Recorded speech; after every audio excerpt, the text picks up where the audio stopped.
E agora vamos exibir mais vídeos da delação de Mauro Cid, ex-ajudante de ordens de Jair Bolsonaro. Cid disse que o então presidente tinha certeza que ia ganhar as eleições de 2022, mas que depois do dia 30 de outubro, com a derrota consumada, ele entrou num luto, não vou dizer depressão, mas um luto profundo, muito profundo na verdade. Palavras do Mauro Cid. Pode soltar esse trecho, produção? Bom, então, já que está sendo gravado, até para todo um contexto, do que aconteceu, depois do dia 30 de outubro, o presidente tinha praticamente certeza que ele iria ganhar as eleições, né? E a partir daí ele entrou num luto, não vou dizer depressão, mas um luto muito profundo, né? Tanto que a imunidade dele baixou, ele pegou uma erisipela que praticamente a perna dele parecia que ia cair, dava para ver quase que o osso. Então ele ficou muito mal. Então, nesse período todo, ele praticamente acabou com as agendas oficiais, algumas, né, que eram importantes, ou pessoas que ele chamava para conversar dentro dos interesses, que ele tinha, né? Então, nesse período todo, né, desses quase são 8 semanas, né, que eu cataloguei aqui, eu poderia dividir que as pessoas que iam conversar com ele, né, ou que ele chamava, ou que a maioria das vezes as pessoas iam até ele, acesso, né? Acesso a ele, buscavam acesso. Muitas pessoas ele cortava, muitas ele deixava. Então eu dividiria basicamente em 3 grandes grupos. Isso no Palácio da Alvorada? Tudo Alvorada. Depois que acabou a eleição, ele foi muito pouco para o Planalto, acho que foi umas 3 ou 4 vezes só, ficava um pouquinho lá, e ele mesmo ele se sentia mal, né? Ficava muita gente, ele não queria receber muita gente, e aí ele ficava quase todo. Todas as conversas que ele teve com as pessoas foi basicamente tudo no Alvorada. Ficou tristinho Jair Bolsonaro por perder a eleição. Quem sabe se tivesse ouvido todos os alertas, quem sabe se nos gabinetes da família não tivesse acontecido tudo que tinha acontecido, quem sabe se ele não tivesse feito o contrário daquilo que pregou durante a campanha eleitoral de 2018, se não tivesse aloprado na pandemia contra, repito, todos os alertas e de uma maneira permanente. Não é algo assim que o sujeito, num rompante, aloprou num dia e nunca mais fez isso. Não, ele aloprou no primeiro dia e aí vieram as críticas, vieram os alertas, olha, isso vai ser ruim, isso vai fazer mal para a população, isso eventualmente vai pegar mal até para o presidente, para o seu desejo de reeleição, etc. Todos os avisos foram dados. Aí no segundo dia, na segunda semana, no segundo mês, ele continuou durante meses, sem querer ouvir ninguém, só aumentando o seu nível de hostilidade, só se preocupando em agradar ao gueto virtual do bolsonarismo. Quer dizer, ele teve a oportunidade de chegar ao poder e de unir um país bastante dividido, ampliando aquele público que votou nele na eleição de 2018. E ele preferiu governar para a sua ala mais radical. Ele esqueceu os eleitores independentes, os eleitores moderados, não soube conquistar aqueles eleitores que estavam insatisfeitos com o PT, mesmo já tendo sido da sua base, não conseguiu ampliar tanto a entrada no Nordeste, porque estava muito mais preocupado com a impunidade da família. E aí, vendo que tinha desgaste nas pesquisas, quando saíam os resultados, vendo que não conseguia aumentar esse eleitorado, foi começando a barbarizar. E aí perde a eleição e fica lá todo tristinho.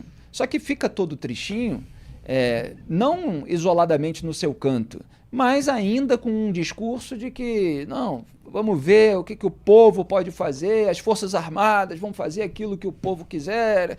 Aquele discurso nesse tom, né? Não foram exatamente essas palavras, mas eu já mostrei aqui ontem, e a gente pode recuperar esse vídeo do discurso que o Bolsonaro deu quando ele, entre aspas, quebrou o silêncio e foi falar lá com os apoiadores na frente do Palácio. Ele manteve essa chama acesa de que algo poderia acontecer para que ele não saísse do poder, em vez de ter feito um bom governo, Duda Teixeira. Ficou tristinho. Quem lembra desse momento, saíram várias notícias na imprensa falando: olha, o Bolsonaro sumiu, ele está completamente isolado. E a palavra que o Mauro Cid usa para falar desse momento é luto, né? Que é uma palavra que geralmente é usada para luto de pessoas, né? Você fica de luto quando morre alguém, mas ele usa isso para dizer, para tentar definir ali a dimensão, né, que foi o impacto emocional que a derrota eleitoral teve para o Bolsonaro, né? O que é coerente com o que a gente viu do Bolsonaro em 2022, que ele realmente não queria aceitar de modo algum a possibilidade de perder a eleição, né? Tanto que tem aquelas reuniões, vamos virar a mesa, vamos chamar a BIM paralela, né? Ele estava fazendo todo o possível para evitar esse momento que ele acabou passando, que é o momento de perder a eleição, né? O que mostra também o caráter pouco democrático do Bolsonaro, porque numa democracia, você está participando de uma eleição, tem duas opções: ou você ganha ou você perde, né? E o Bolsonaro aparentemente não estava querendo aceitar que ele poderia perder, e aí isso explica muito da coisa que a gente viu, as evidências estão aí dessa trama que aconteceu em 2022. As evidências estão aí. Tem muita gente que não quer enxergar. Eu estava comentando, inclusive, com o nosso produtor, Vitor Martins, antes de começar o programa, que, claro, são condutas de naturezas diferentes, etc. Mas existe uma lógica que permanece na reação retórica do lulismo à Lava Jato e do bolsonarismo a essa investigação da trama golpista. Essa tentativa de se limpar apontando problemas no processo, nas pessoas envolvidas, como os investigadores, como os juízes, etc. E, claro que o Moraes abre um flanco imenso para isso, como a gente tem apontado aqui. Mas o que o cidadão comum, inteligente, que não vai aderir a um lado cegamente e ignorar ou fazer vista grossa para condutas inapropriadas, para dizer o mínimo, ele precisa estar atento, que por mais que o Moraes seja vítima, julgador, etc., por mais que o STF esteja julgando pessoas sem foro privilegiado, por mais que haja um monte de problemas, desde a raiz, e nós, ao contrário da família Bolsonaro, estamos apontando desde a raiz esse problema, lá desde o inquérito das fake news, que o Bolsonaro fez vista grossa também. Mas é preciso considerar as evidências sobre aquilo que essa gente estava mobilizando, estimulando, tramando nos bastidores. É grave.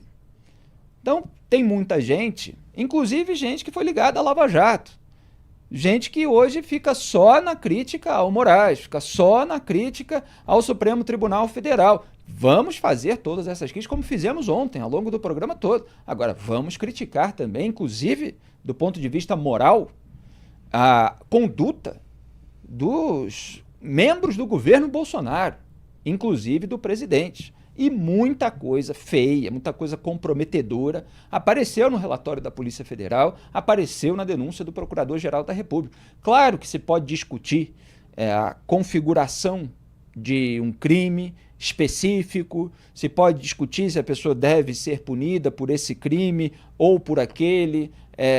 Tem elementos aí que demandam uma minúcia, mas que certas pessoas se pronunciem apontando só a sujeira de um lado e fingindo que não aconteceu algo muito grave do outro, mostra que o debate público foi tomado pelo duelo tribal. E muita gente que tem medo de perder eleitor de um lado só aponta a sujeira do outro. E não é só eleitor, não. No próprio mercado da comunicação, as pessoas têm medo de perder seguidor, têm medo de perder o mercado consumidor que criou. Tem gente que vive de monetização, de canais, de rede social, etc. O jeito não quer desagradar o público. O nosso compromisso aqui, eu falei isso inclusive outro dia na minha participação lá no podcast Rivotalks, nosso compromisso aqui é com a verdade, é com a verdade, doa quem doer. A gente não tem o compromisso de agradar todos os espectadores, leitores, ouvintes de O Antagonista o tempo todo. E inclusive a gente entende que as pessoas devem acompanhar o nosso trabalho por isso. Então não tem esse adesismo.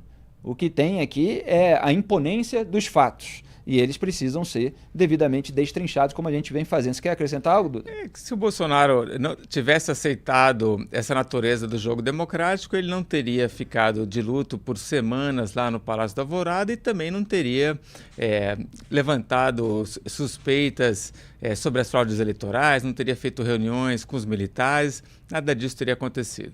Exatamente. E provavelmente a gente não estaria discutindo nada, mas é o menino mimado que sempre tinha ganhado a eleição e perdeu dessa vez, ficou num luto profundo. O Mauro Cid também disse à Polícia Federal que 3 grupos com linhas editoriais, entre aspas, diferentes, aconselharam Bolsonaro depois da derrota para Lula. Pode soltar o primeiro trecho, produção. Então, basicamente, de maneira geral, a gente tinha 3 grandes grupos, né, para facilitar a compreensão. Você tinha um grupo bem conservador, que era uma linha bem política, né? Basicamente eles falavam, presidente, manda o povo para casa, esse pessoal não tem o que estar fazendo aí, já se anuncia como grande líder da oposição, né? Que esse povo só quer um direcionamento, onde o senhor mandar esse povo vai, né? E então já fala que o senhor vai ser oposição ao PT ferrenha e que o senhor vai deixar o PT destruir o país e vamos tocar a oposição, né? Então era esse grupo. Esse grupo basicamente era construído do senador Flávio, né? Do Bruno Bianco, da AGU. Bruno Bianco era o AGU, né? Advogado-geral da AGU. Ciro Nogueira e o Brigadeiro Batista Júnior. Ciro Nogueira era o ministro da Casa Civil. Civil, né? Isso. E o Brigadeiro Batista Júnior era o comandante da Aeronáutica. Comandante da Aeronáutica, né? Tinha um grupo de moderados, podemos chamar assim, né, que eram pessoas, né, autoridades que não concordavam muito o caminho que o Brasil estava indo, concordavam que estava tendo abuso jurídico, das prisões, né? Então, da maneira como estava sendo conduzida a relações entre as instituições, para ser bem mais claro, mas que sabia que não tinha o que ser feito, não tem nada para ser feito. Assim. Teve uma eleição, né? Qualquer coisa que se falar aqui agora seria um golpe armado. Um golpe armado é regime militar há mais de 20, 30 anos, não é uma alegria. Esse grupo ele era composto... Esse grupo basicamente era composto pelos generais da ativa na época, que tinham mais contato com o presidente. Basicamente era o comandante do Exército, o general Freire Gomes, o general Arruda.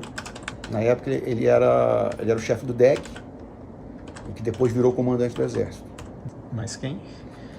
O general Teófilo, na época está no mesmo cargo que está agora, né, com a Terra, está na ativa ainda. E o próprio general Paulo Sérgio, né, que era o ministro da Defesa. Basicamente esse grupo, né, que tinha mais contato com o presidente, porque tinha outros generais que o presidente não tinha muito contato. Basicamente esse pessoal tinha muito medo do grupo radical, né, que eu vou falar daqui a pouquinho, trazer um assessoramento do presidente ou alguma coisa e o presidente assinar alguma coisa, uma doideira, né, sem tentar com esse pessoal conversado, né, ou puder segurar alguma coisa. Então, era um momento que, principalmente o general Freire Gomes, ele estava muito preocupado com isso, né, com o que poderia acontecer com esse pessoal que ia no Alvorada, né, inclusive ele me demandava muito isso, eu sempre estava informando para ele quem era o pessoal que estava indo. Então eles estavam preocupados com o grupo radical que estava constantemente indo na Alvorada, tentando de alguma forma convencer o presidente a fazer alguma coisa mais de um golpe de Estado. Baseado em sei lá o quê. Né? Vocês vejam que aparece aí no depoimento do Mauro Cid o general Freire Gomes, citado, e aparece também o tenente brigadeiro Carlos de Almeida Batista Júnior. Portanto, os então comandantes do Exército e da Aeronáutica, que eram contra o golpe de Estado. E o relato do Mauro Cid reforça isso. Ele colocou ali o Batista Júnior da Aeronáutica no primeiro grupo, que ele chamou de conservador, essa palavra que tem múltiplas interpretações aqui no debate político brasileiro. Nessa não tá tão vilipendiada assim, né? Porque ele estava se referindo a pessoas que estavam tentando dissuadir o Bolsonaro de um golpe de Estado e falando para ele dar um direcionamento para aquelas pessoas, para que elas voltassem para casa, para que tudo corresse o fluxo natural do processo eleitoral democrático. E colocou o Freire Gomes ali no segundo grupo, um grupo moderado, enfim, que tinha críticas, etc., mas também contra o golpe de Estado. E mostrando, logo em seguida, que o Freire Gomes ainda ficava preocupado com o grupo radical que ia ter acesso ao Bolsonaro no próprio palácio, tentando pressioná-lo, tentando, enfim, convencê-lo a tomar alguma medida mais drástica. Nós já fizemos matéria de capa da Cruzoé com o título Os Homens que Barraram o Golpe, porque foram os generais, o general Freire Gomes e o tenente brigadeiro Batista Júnior, que recusaram o golpe de Estado quando o Bolsonaro foi consultá-los diretamente. O Mauro Cid está falando aí daquele clima dos bastidores ao longo daquelas semanas bastante turbulentas, mas houve as reuniões específicas com a presença desses. Teve uma que o Batista Júnior não estava, mas teve outra que estavam, o Batista Júnior e o Freire Gomes, e o Batista Júnior inclusive relatou, repito, que o Freire Gomes disse para o Bolsonaro que se ele seguisse aquele caminho, ele ia acabar sendo preso, né? Se depreendeu que o Exército prenderia, que o próprio Freire Gomes se prenderia, pelo menos é o que consta no depoimento do Batista Júnior, e no depoimento do próprio Freire Gomes ele fala que alertou o presidente em relação a uma eventual punição nesse caso de iniciativa golpista. Duda Teixeira. E dos 34 denunciados agora pela PGR, acho que são 24 militares, né? Então, quem teve acesso ao Bolsonaro nesse momento que ele estava lá de luto no Palácio da Alvorada, muitos tinham alguma patente, tinham muitos tenentes coronéis. Mas quando o Mauro Cid fala desse grupo mais moderado, ele cita 2 senadores, né? O Flávio Bolsonaro e o Ciro Nogueira, que são 2 que tem mais esse costume de fazer a política, né? De entender que tem eleição que você ganha, tem eleição que você perde, você negocia com o seu inimigo e que fazer oposição, né? Então, Bolsonaro, larga essa história de ficar pensando em soluções radicais, vamos entender que a gente perdeu e aí a gente já vamos preparar o caminho para ser oposição nos próximos 4 anos, né? Poderia ter feito isso, mas o Bolsonaro, pelo visto, não estava muito querendo fazer esse tipo de coisa. E me chamou a atenção também essa admissão que o Mauro Cid fala, olha, as pessoas vão fazer aquilo que você mandar, né? Isso, exatamente, bem lembrado. Muitos dos seguidores do Bolsonaro, esses que seguem mais bovinamente o ex-presidente, tinham aquele apelido do gado, né? E o Mauro Cid meio que deixa mostrar isso, né? Essa força que ele tem de repente falar para as pessoas, e olha, nós vamos fazer isso, né? Nós vamos fazer um protesto na Paulista, mas a gente não vai citar o STF, né? A gente vai pedir o impeachment do Lula, mas não é para já, é só para a gente vai só tirar o Lula em 2026, né? Fora Lula só 2026, não é 2025. Mas, enfim, ele tinha claramente esse conhecimento de como do poder que ele tinha sobre esses seguidores mais radicais aí. Exatamente. Esse é um momento muito importante que ele fala, eu até anotei aqui, do direcionamento, né? É a palavra que ele utiliza, que essas pessoas precisam de direcionamento e se o Bolsonaro, né, direcioná-las, vão voltar para casa, etc. Quer dizer, o Bolsonaro teve a oportunidade de dissuadir aquelas pessoas de atos mais drásticos, de atos golpistas, de qualquer iniciativa nesse sentido, mas ele gostava de demonstrar força com aquela parcela da população, muito pequenininha comparada, evidentemente, aos 200 milhões de brasileiros, que estava ali mobilizada a seu favor, para que ele permanecesse no poder, fazendo pedidos para as Forças Armadas. Ele queria usar isso na sua barganha política. Ele queria ver se haveria alguma maneira de ele permanecer no poder. E deu no que deu. Não foi, repito, por falta de aviso. Na sequência, o Mauro Cid fala sobre o grupo dos que defendiam que Bolsonaro saísse do país. Vamos assistir. Tinha outro lado também, nessa linha dos moderados que eu botei aqui, o que falava, o senhor tem que sair do país, o senhor está mal de cabeça, sai daqui, vai descansar, passa uns meses fora dos Estados Unidos, refresca a cabeça, lá o senhor está cheio de apoiador, e aí depois o senhor volta, e aí o senhor vê o que o senhor vai fazer da vida do senhor. Então, inclusive, eu fui um dos que sugeri para ele, desde o começo, que ele deveria sair, até pela condição física, psicológica que ele estava nesse momento, né? E aí eu ponho alguns nomes aqui, né? Mas acho que são pequenos, mas eram pessoas que né? O próprio Naban Garcia, ele chegou a ser secretário da Agricultura. É um grande cara do agronegócio aí, né? Paulo Junqueira, que é um grande empresário também nessa área do agronegócio, né? Que inclusive foi o que basicamente financiou o presidente, ajudou o presidente a ficar lá nos Estados Unidos, né? E amigo pessoal do presidente. Do ex-presidente. Inclusive, ele era um cara que ligava, Cid, tira esses caras daí, os caras malucos estão indo para aí. O presidente tem que ir embora do Brasil, deixa ele descansar, ele tá mal de cabeça, né? O Paulo Junqueira... Paulo Junqueira é um empresário também do agronegócio. O Paulo Junqueira eu não conhecia, nunca falei com ele. Mas o nome você dele... falou que o Paulo Junqueira foi o que financiou a ida do...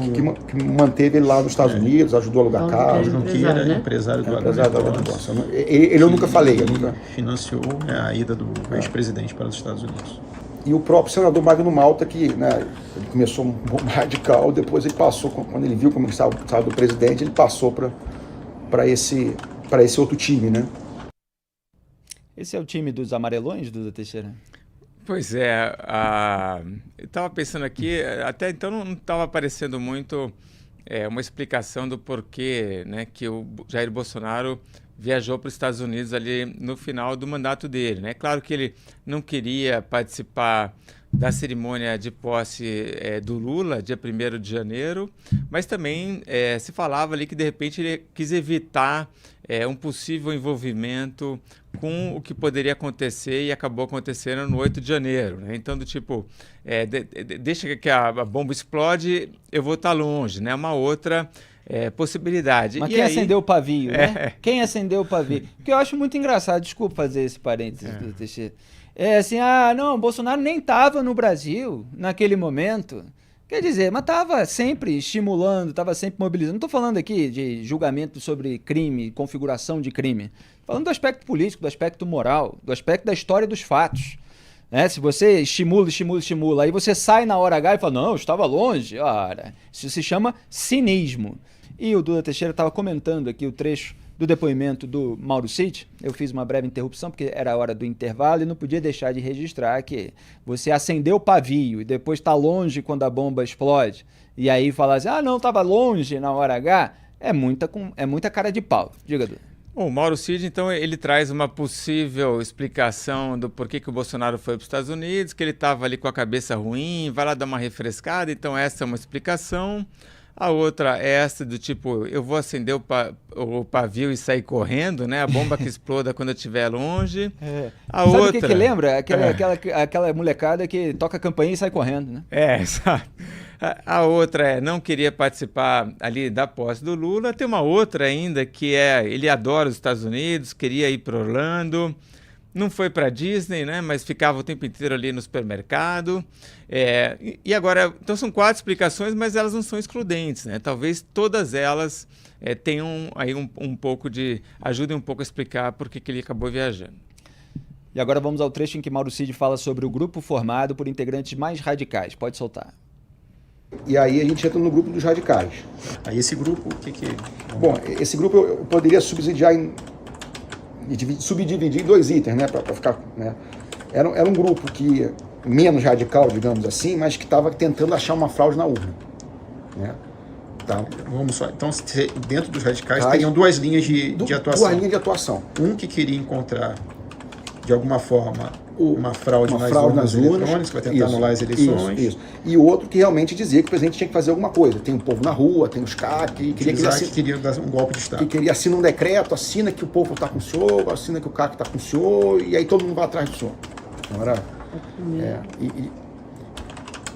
E de maneira geral, esse pessoal romantizava um pouco o artigo 142, né? Achava que... A fundamentação dele seria o artigo... A interpretação 142, do artigo 142. O pessoal que achava, que queria achar fraude nas urnas, inclusive esse era o grupo que o presidente mais pressionava, ele pressionava muito via general Paulo Sérgio, ele sempre quis uma ação mais contundente do general Paulo Sérgio com relação à comissão de transparência. Aquela comissão que o Exército criou para tentar identificar. Não, que o TSE convidou o Exército para participar. Né? Aí o Exército montou um grupo. O Exército não, o Ministério da Defesa. Ministério da Defesa, certo. A Comissão de Transparência Eleitoral. Então, o presidente queria uma ação mais enérgica do general Paulo Sérgio, que ele realmente era bem pressionado, porque queria que pelo menos o documento fosse um documento duro. Né? Então, O general Paulo Sérgio era muito pressionado em cima disso aí.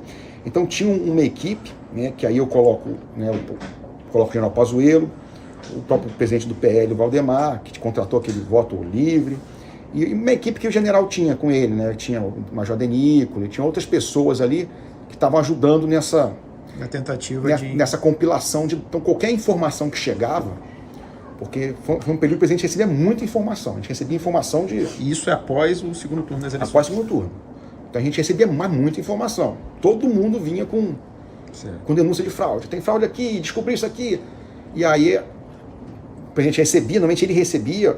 Ele recebia e repassava isso para quem? E repassava ou para o general Pazuello, ou para o Major Denícolo, ou para a própria equipe lá do Valdemar. E aí eles começavam a trabalhar nos números para ver se conseguia encontrar alguma coisa. Né? Isso foi constante.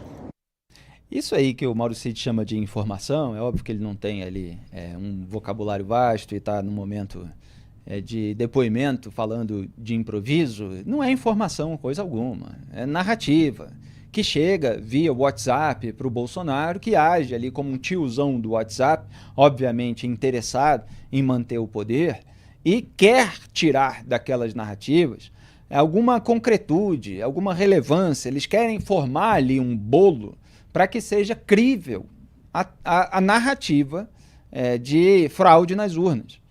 Ele nunca conseguiu provar isso e, pelo contrário, a investigação só mostrou o quanto que eles próprios plantaram narrativas.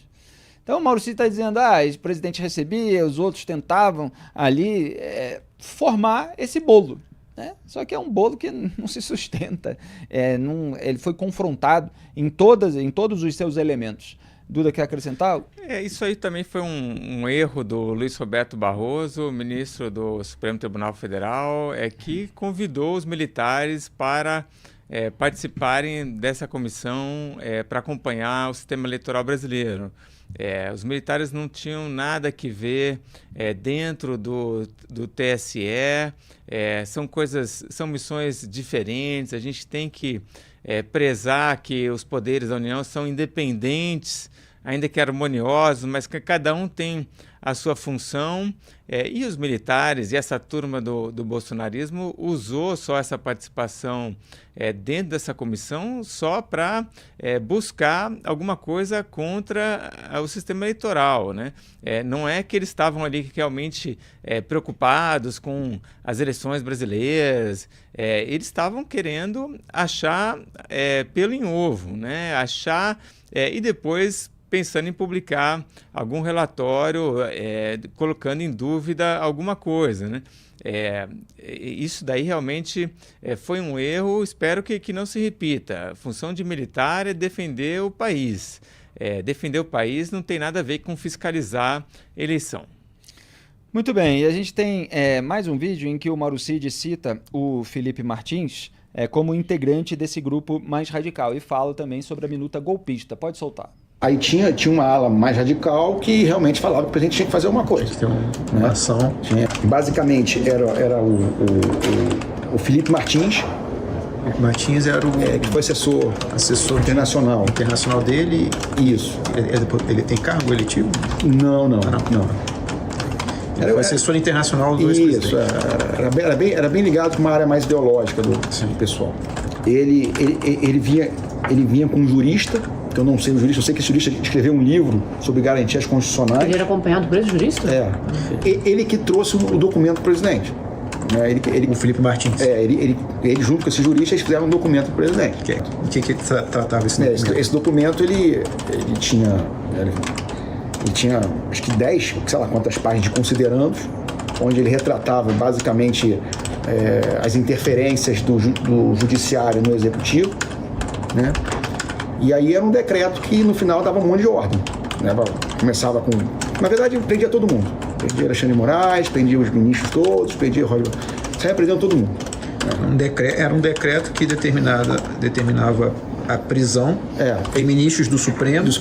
Alguns ministros do Supremo, acho que do senador Rodrigo Pacheco, de todo mundo, de todos que de alguma forma atrapalharam o presidente. Aí decretava novas eleições. Aí basicamente o presidente ele corrigiu o documento, Ele falou assim, não vai prender ninguém, só vai prender Alexandre de Moraes e fazer outra eleição. Qual era a justificativa? Porque assim, toda a linha do presidente era que houve fraude. Em decorrência de fraude eleitoral. A linha do presidente toda era essa. Ele queria, de alguma forma, que ele conseguisse o voto impresso. Que aí ele mostraria que houve fraude e que ele ganhou. Aí ele fez essa correção. Ele fez a correção. Aí eu tomei ciência do documento quando o Felipe Martins ele quis corrigir o documento no meu computador. Eu falei, não. O documento chegou lá digitalmente? Digital no computador dele. Ele tinha impresso. Teve impresso e tinha no computador. Aí no outro dia, agora não vou lembrar o espaço de tempo, né? Ele trouxe de novo o documento. O presidente leu de novo. Alguns dias depois, acho que uns 3 ou 4 dias. Aí, o que o presidente fez? Ele pediu para chamar os generais, né? Só que aí ele não mostrou o documento todo, ele só mostrou os considerandos. Eu sei disso porque... Ou seja, a fundamentação do ato final. Só a fundamentação. Sem dar a ciência do que seria o ato final. Sem dar ciência. Então, nessa reunião eu participei, porque eu era o cara que passava o computador, né? Eu que ligava, instalava o computador, e o Felipe Martins foi explicando cada item. Tá aí, até o computador do Mauro Cid foi usado pelo Felipe Martins de acordo com o seu depoimento para elaboração, edição ali da minuta golpista. Essa minuta ela foi encontrada, então ela é uma prova material, não é uma narrativa, etc. Até o Mauro Cid, aqui, para ser totalmente fiel aos fatos, ele está falando da minuta de cabeça, ele não está com o texto ali na frente. Ele fala, mandou prender todo mundo, todas as autoridades e tal. Na verdade, não eram todos os ministros do Supremo que apareciam ali. Era Alexandre de Moraes e mais alguns. Tinha, acho que o Gilmar Mendes. A gente fez matéria, eu me lembro que eu escrevi no antagonista.com.br sobre isso, do Bolsonaro ter editado quando apareceu esse elemento na investigação. Me parece que tinha o nome do Gilmar, inclusive, aí o Bolsonaro, que é amiguinho do Gilmar, tirou. Enfim, ele tirou algum outro nome ali e deixou só o Alexandre de Moraes para ser preso. E tirou também o do Rodrigo Pacheco. Tinha mais alguém, parece, do Congresso Nacional. Enfim, ele está citando de cabeça, mas é uma prova material e que mostra aí essa ala que estava tentando dar ares de medida constitucional a um decreto golpista, porque não se aplica aquela situação de luto profundo com derrota eleitoral, nem o dispositivo do estado de sítio, do estado de defesa, nem o artigo 142, você teve aí o Ives Gandra tentando romantizar aquele artigo como um jurista, para usar a palavra aí do Mauro Cid, né, que ele falou, romantizavam aquele dispositivo, e ele também não prevê as Forças Armadas naquele papel de poder moderador. Diga, Duda. Exato. E aí tem uma discussão aí que é os artigos do Código Penal, 359L e o 359M, eles falam da tentativa de abolição do Estado Democrático de Direito ou tentativa de abolição do governo legitimamente eleito, né? E para ter uma tentativa, você precisa ter um ato executório, né? Não basta só você pensar em fazer alguma coisa, você tem que começar a fazer para assim ser configurado um crime. E o que o Mauro Cid está dizendo aí é que o Bolsonaro pegou uma minuta, ele editou, então ele tira algumas coisas. Não, a gente não vai neutralizar o Geraldo Alckmin, acho que era o Gilmar Mendes, o Rodrigo Pacheco, e falaram, não, vamos concentrar aqui só no Moraes. Agora vamos ao trecho da colaboração premiada do Mauro Cid, em que ele é questionado sobre a participação de militares na trama golpista e o monitoramento de Moraes. Aliás, faço um parêntese aqui, que o Moraes citou ele próprio 12 vezes no interrogatório do Mauro Cid, citou ele próprio como vítima no processo. Então, assim, o Moraes pergunta sobre o meu monitoramento, a minha localização. Na Lava Jato, em geral, os depoimentos eram feitos ali pelos policiais, né? Aliás, Deltan Dallagnol fez uma postagem no X ontem a respeito desse item específico, logo depois que eu citei aqui no programa, que você não vai ver nenhum vídeo de juiz da Lava Jato fazendo aquilo que o Moraes estava fazendo ali. A gente fez todas as distinções no programa de ontem. Então, ele faz o papel de policial, ele é a vítima, ele é o interrogador, ele é o julgador e ainda quer levar para a turma dele no STF, não para o plenário, o julgamento do presidente da República. É claro que isso fica dando margem, né, para defesa até política do bolsonarismo. Agora sim, pode soltar o trecho que Mauro Cid é questionado sobre a participação dos militares na trama golpista e o monitoramento do próprio Moraes. Vai lá. A Polícia Federal tem esclarecimentos a serem realizados no contexto do acordo de colaboração relacionados às ações militares com formação de forças especiais na tentativa de golpe de Estado. Isso abrangendo desde o período lá de novembro até o final de dezembro. Qual é o conhecimento que o senhor tem de informação a respeito dessas atuações? Bom, então antes de mais nada eu queria esclarecer que eu pessoalmente não participei de nenhum planejamento, execução ou tomei ciência de pormenores que pudessem estarem planejando ou fazendo. Eu não executei, eu não vi documento, eu não participei de datas ou nada detalhado sobre isso, né? O que eu sei, o que eu participei e o que eu ouvi, você tinha núcleos de militares, né, como o general Mário, né, que estavam instigando o presidente a fazer uma coisa. Estavam querendo que ele fizesse alguma coisa. Tanto que foi o que está relatado na minha conversa que ele manda para mim, que ele diz que até dia 12 tem que assinar, tem que fazer até dia 31 de dezembro, né? E eu falo, não, mas eu acho que não vai acontecer nada, né, de assinatura de decreto, né? Toda a base do que eu vi e ouvi estava em cima disso aí. Sobre o monitoramento do ministro Alexandre de Moraes. Reforço o que eu falei aquela vez, foi pedido pelo presidente Bolsonaro. E o contato lá do Coronel Câmara era um elemento do TSE. Eu não sei, eu não tenho contato. Muito bem, vocês viram que esse é um outro depoimento, não é aquele depoimento na audiência com o próprio ministro Alexandre de Moraes. E a gente tem, produção, vamos a esse da ala mais radical, né? Segundo o Cid, o restante da ala radical era composto por Onyx Lorenzoni e Gilson Machado. Vamos assistir a esse trecho, lembrando que o Onyx era deputado federal, foi candidato ao governo do Rio Grande do Sul, acabou perdendo na reta final para o Eduardo Leite. O Gilson Machado foi ministro do Turismo, né? O da Sanfona. Pode soltar. A outra parte dos radicais. Então tinha o ministro Onyx. Eu não vou chamar de grupo, porque eles não vinham... Sei, não era uma coisa organizada. Não era organizado. Né? Nada era organizado com o presidente.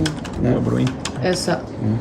Tinha também o ministro Gilson, né? Gilson Machado. Né? Gilson Machado, o ministro da...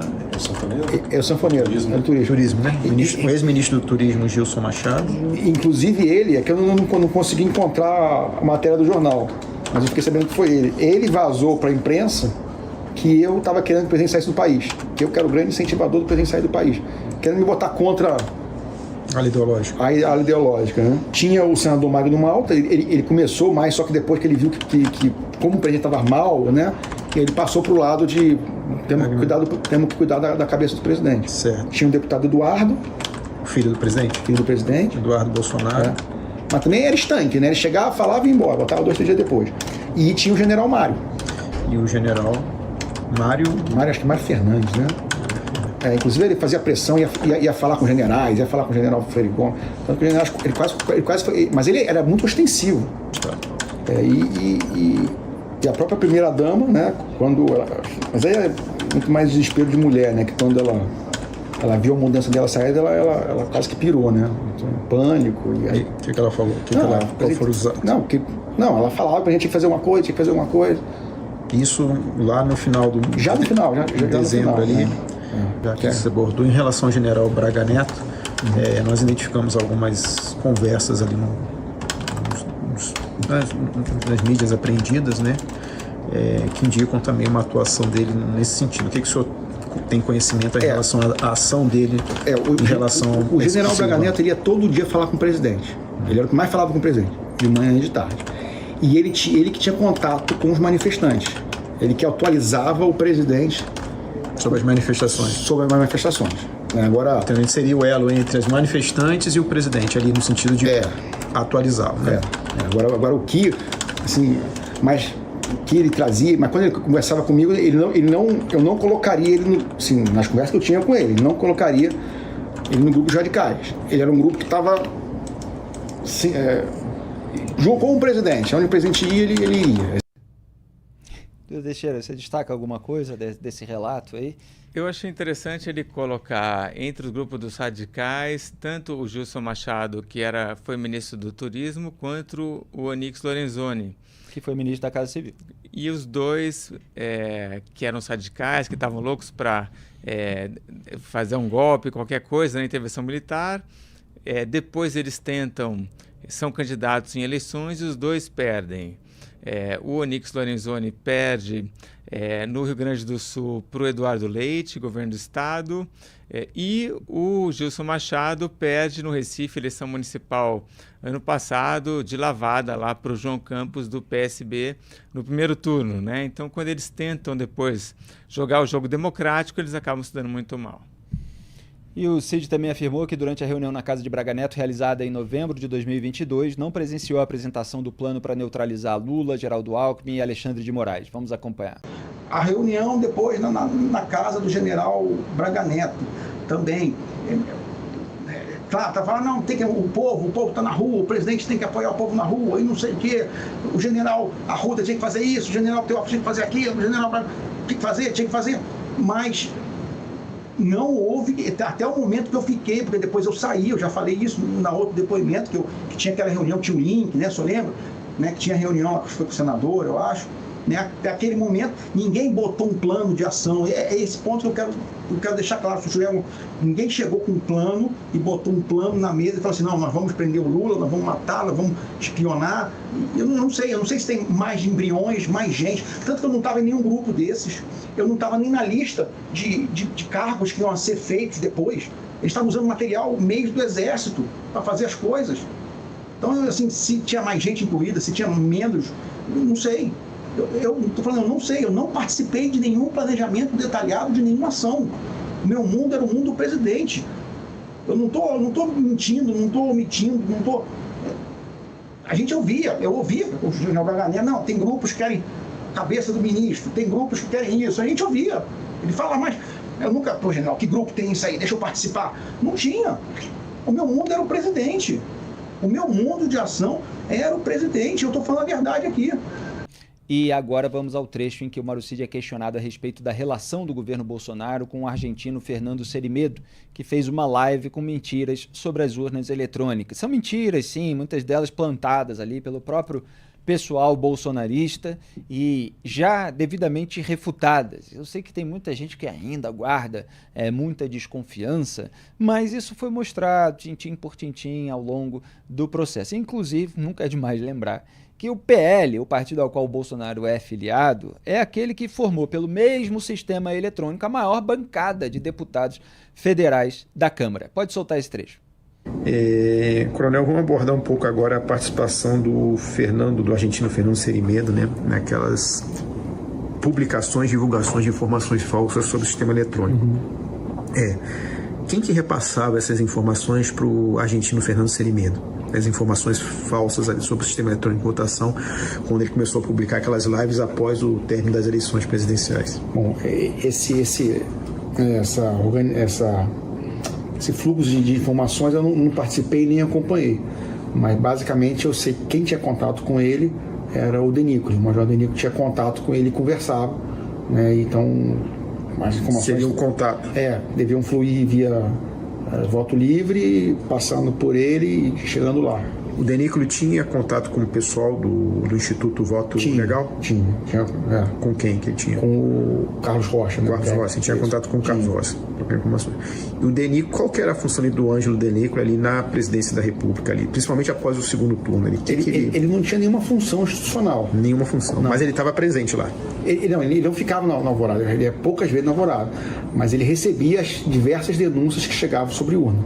Então ele estava meio que concentrando ali possíveis com urna para tentar... Ele analisava e via o que podia ter alguma consistência ou não consistência nenhuma. E ele então mantinha esse contato com o Fernando Serimedo. Isso. E com o Carlos Rocha do Instituto. Mas eu também não consigo dizer o nível de contato que eles tinham. Né? Tá. Mas estava todo mundo junto e misturado. Esse bando de reacionário aloprado. Vocês vejam que não são coisas exatamente espontâneas. A gente viu nas mensagens de WhatsApp o próprio Mauro Cid reagindo a um interlocutor que falava, saiu um negócio publicado por hackers aqui do interior de São Paulo, ele é nosso pessoal, kkkk. Agora, em relação à live lá do argentino, que apareceu assim para as massas bolsonaristas como um sujeito especialista que estava apontando a fraude que acontece no Brasil de uma forma independente, etc., ele estava sendo municiado por pessoas ali do entorno. E o Mauro Cid cita ali todos os nomes. Aliás, já falei disso na época em que saiu o relatório da Polícia Federal. Quer chamar a atenção para algum aspecto? E o Fernando Serimedo também, que já tinha se encontrado com Eduardo Bolsonaro, né, que foi lá para a Argentina, foi citado 65 vezes no relatório da Polícia Federal. Ele aparece no momento em que essa turma bolsonarista estava procurando alguma coisa nas urnas. Ninguém entendia muito bem de urna eletrônica, para falar a verdade, e aparece esse Serimedo com uma live ali mostrando um monte de gráfico e tal. E aí o brasileiro tem essa mania também de acreditar em tudo que vem do exterior, né? Então olha lá o que o argentino... Se fosse um mineiro, né? Se fosse um carioca, ninguém ia dar nenhuma atenção. Mas olha lá um argentino falando com propriedade e tal. Enfim, ele tinha sido... pautado por alguém, pegou um monte de coisa. Tinha até um major, né? Que eu esqueci o nome dele, Denico, isso aí. Que estava abastecendo a nuvem lá do Serimedo, como apontou a Polícia Federal. A gente comentou na ocasião. E não era, o Serimedo tampouco era um cara especialista em urna eletrônica, né? Ele era um cara que tinha um monte de empresa de segurança, empresa de instituto de pesquisa, tinha um site de notícias de direita, né, que o tempo inteiro também jogava várias fake news, desinformação. Enfim, já era um cara para se tomar cuidado, mas enfim, ele aparece como uma autoridade no assunto, coisa que nunca foi, e um monte de gente acaba acreditando nele. Era o Ângelo Martins de Nicole, né? A produção soprou aqui no meu ouvido para lembrar o nome desse militar que estava abastecendo a nuvem ali do Serimedo, como a Polícia Federal acabou mostrando, com as provas, né, com aqueles arquivos de computador, etc. E, em outro momento, o Mauro Cid afirmou que o senador Luiz Carlos Reins, do PP do Rio Grande do Sul, defendeu que o Exército pegasse urna eletrônica sem autorização do TSE para fazer testes. Vamos acompanhar. O senador Reins, dentro dessa ideia das urnas, ele trouxe, mas também era meio que jurídico, né? Ele usava foi até um documento, acho até que só tinha achado no meu celular também, né, que ele mandou, era um documento do Ministério Público Militar, que mais ou menos dizia que, como estava em GLO, pelo GVA, Garantia da Votação e Apuração, as Forças Armadas poderiam pegar uma urna e ela fazer o teste da urna sem autorização do Michel Alexandre de Moraes. Então, o senador Renzo usava um documento do Ministério Público Militar que afirmava... ele dizia que, como estava em GLO, o Exército também se responsabilizaria pela votação e apuração. Como as Forças Armadas. GLO no país inteiro. Porque toda eleição, isso aí desde que eu sou tenente, é decretado GLO para garantir a votação. O país estava em GLO. Isso, para a garantia da votação. Para a garantia da votação. Muito bem, agora a gente vai mostrar um vídeo do Jair Bolsonaro, mas antes, Duda Teixeira, cada vez que ele vai falando as ideias que esse pessoal levava, é um bando de aloprado bajulador do Bolsonaro, propondo as ideias mais absurdas para atender aquele interesse manifestado pelo próprio presidente. Inclusive naquela reunião de 5 de julho de 2022, ministerial, na qual o general Augusto Heleno falou também em fazer algo antes das eleições. O general Mário Fernandes, citado aí pelo Mauro Cid, mostrou todo o seu radicalismo, talvez seja o mais aloprado de todos, porque é aquele que elaborou e que imprimiu no próprio Palácio, né, o plano Punhal Verde e Amarelo, que previa a neutralização do Moraes, do Lula, do Alckmin. Então, assim, é uma gente que, em vez de se preocupar com o interesse público, em vez de se preocupar com políticas públicas, com projetos para o país, em vez de cuidar das suas atribuições, do cargo, etc., estava mirabolando, estava ruminando sobre hipóteses as mais estúpidas, as mais grosseiras, as mais idiotas possíveis. É realmente, não digo estarrecedor, que a gente não se impressiona com isso, mas é muito emblemático, é muito ilustrativo de como o Bolsonaro ele foi expulsando ao longo do governo aqueles quadros mais técnicos, mais qualificados, etc. E sobrou no entorno dele só essa gente de quinta categoria, Duda. Total, essa ideia de pegar a urna é completamente estapafúrdia, isso é basicamente ir lá e roubar uma urna, né? Ó, estamos de GLO, vai lá, pega a urna. Não se pode fazer isso, é preciso respeitar o sistema eleitoral, o TSE, mostra que eles não estavam dando a mínima para o jogo democrático. E outra, se o Exército pega a urna e leva para algum lugar, vai fazer o que com essa urna? Né? Eles não tinham gente capacitada ali para fazer uma análise, né? Nada disso, né? Era uma piração completa isso daí. Muito bem, eu pedi para a produção, consegui resgatar aqui no meu baú os vídeos do Bolsonaro, pedi para a produção colocar. Então vamos lembrar aqui a situação. Em 9 de dezembro de 2022, Bolsonaro conversou com apoiadores pela primeira vez desde a derrota eleitoral, que tinha sido ali no final de outubro, né? Então, uns 40 dias depois. Ele disse que uma de suas funções era ser o chefe supremo das Forças Armadas. Bolsonaro também afirmou que as Forças Armadas são o último obstáculo para o socialismo.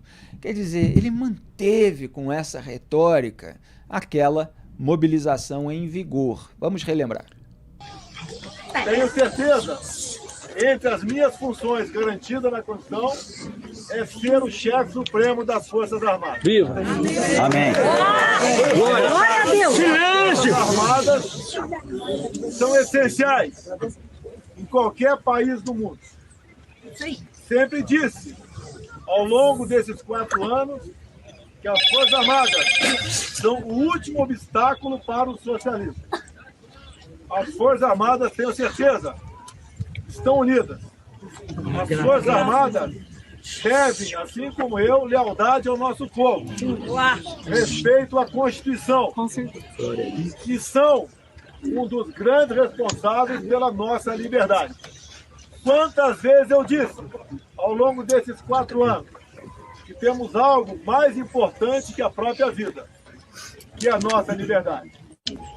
As decisões, quando são exclusivamente nossas, são menos difíceis e menos dolorosas. Mas quando elas passam por outro setor da sociedade, elas são mais difíceis e devem ser trabalhadas. Se algo der errado, porque eu perdi a minha liderança, eu me responsabilizo pelos meus erros. Mas peço a vocês, não critiquem sem ter certeza absoluta do que está acontecendo. Eu me lembro de ter mostrado esse vídeo aqui em novembro do ano passado e ter destacado aquele trecho ali em que o Bolsonaro fala que quando depende da gente é mais fácil, mas quando depende de outros setores da sociedade isso demora, é mais complicado e tal, mas deve ser trabalhado. Ele continuava fazendo uma articulação para ver se haveria alguma saída para permanência no poder. Na verdade, não saída, né? Uma solução para que ele permanecesse no cargo.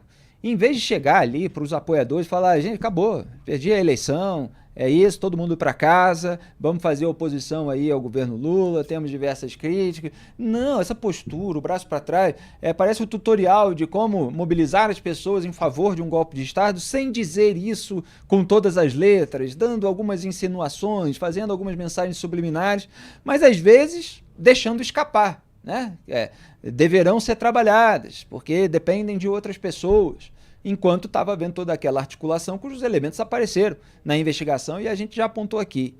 Então, uma conduta completamente assim, quixotesca, né? Ele parece Dom Quixote de La Mancha brigando com os moinhos de vento. Sabe, essa pose da criança mimada que sonhou em ser o herói da nação e está ali falando em nome da liberdade. O sujeito perdeu, acabou, volta para casa. Duda Teixeira. Nosso Dom Quixote romantizando o artigo 142 da Constituição, né?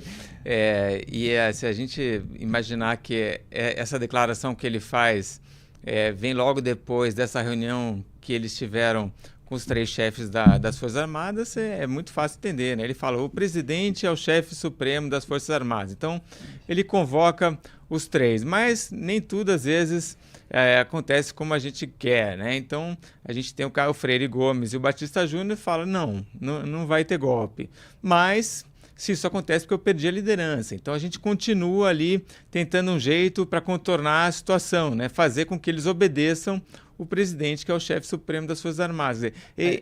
O clima que a gente vê o Bolsonaro falando com essas pessoas ali, provavelmente era o mesmo clima que estava rolando dentro dessa reunião, em que os 3 chefes das Forças Armadas estavam sendo pressionados para aderir à liderança do presidente Bolsonaro. Exatamente. A gente já fez todo o escrutínio cronológico, inclusive, desses casos, mas eu me lembro muito bem que no depoimento do Batista Júnior, que tinha sido o comandante da Aeronáutica, ele falou, olha, depois da reunião anterior a essa manifestação aí do Bolsonaro, em que o Batista Júnior dizendo que tinha recusado qualquer ideia golpista, que tinha estimulado o presidente a fazer aquilo que o Mauro Cid disse que o Batista Júnior fez, né, de mandar as pessoas de volta para casa e tal, ele achou que a situação iria ficar mais amena. E aí, quando ele viu o Bolsonaro fazer esse pronunciamento aí, ele falou, pô, voltou tudo, quer dizer, eles não pararam, ele continua com esse desejo. Isso está lá no documento eu estou falando aqui com as palavras da minha cabeça, mas o Batista Júnior apontou que não adiantou nada, quer dizer, o Bolsonaro continuava mobilizando os seus apoiadores em prol de uma tentativa de permanecer no poder.